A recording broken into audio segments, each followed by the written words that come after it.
Je regardais, voici l'agneau se tenait sur la montagne de Sion, et avec lui 144 000 personnes, qui avaient son nom et le nom de son père écrit sur leur front. J'entendis du ciel une voix, comme un bruit de grosse eau, comme le bruit d'un grand tonnerre. Et la voix que j'entendis était comme celle de joueurs de harpe, jouant de leur harpe. Ils chantaient un cantique nouveau devant le trône et devant les 4 êtres vivants et les vieillards. Et personne ne pouvait apprendre le cantique si ce n'est les 144 000 qui avaient été rachetés de la terre. Ce sont ceux qui ne sont pas souillés avec des femmes, car ils sont vierges. Ils suivent l'agneau partout où il va. Ils ont été rachetés d'entre les hommes, comme des prémices pour Dieu et pour l'agneau. Et dans leur bouche, il ne s'est point trouvé de mensonge, car ils sont irréprochables. Apocalypse 14, 1, 5. Ce passage se situe au cœur même de tout le dessein de Dieu. Dans un sens, il est la clé pour accéder à toute l'histoire des pensées et des voies de Dieu envers l'homme. Bien comprendre ce texte serait la solution de beaucoup de nos problèmes, ainsi que la réponse à nos interrogations les plus profondes. Le sujet traité ici est si vital qu'il a soulevé un conflit extraordinaire. Je ne parle pas seulement d'un conflit spirituel, mais aussi de controverses qui, elles, n'ont rien de spirituel. Nous n'arriverons pas à grand-chose avant d'avoir déblayé le terrain, ce qui demande une bonne dose d'honnêteté, de fidélité, de courage.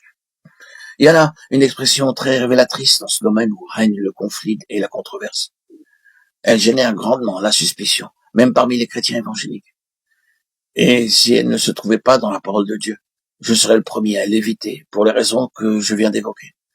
Mais nous ne pouvons pas faire peser sur l'apôtre Jean les suspicions engendrées par une expression qu'il a lui-même utilisée. Il nous faut chercher honnêtement à comprendre ce qu'il voulait dire en employant ces expressions.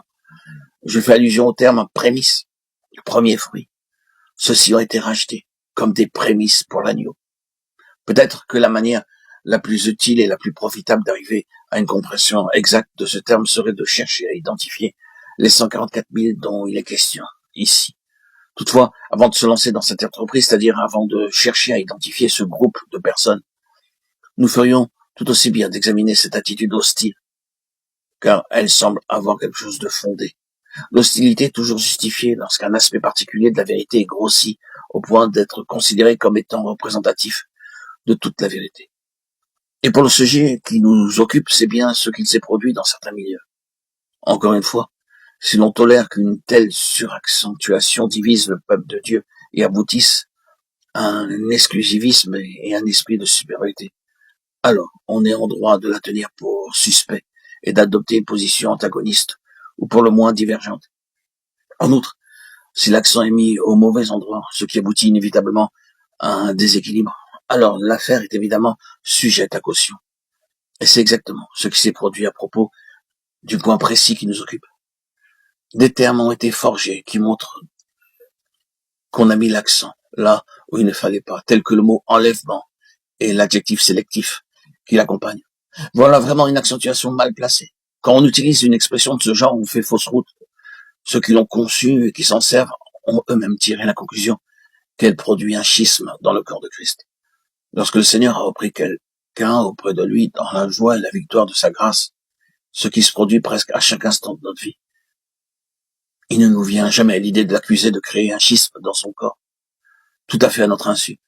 En ce moment même, et un peu partout sur terre, des enfants de Dieu sont glorieusement rappelés en sa présence. Une troupe entière, pour ainsi dire, s'en va instantanément. Nous ne pensons en aucun cas que le Seigneur crée un schisme dans son corps, en laissant vivre les autres un peu plus longtemps. L'accent a été mis au mauvais endroit. Remettons les pendules à l'heure, car ce raisonnement est complètement fallacieux.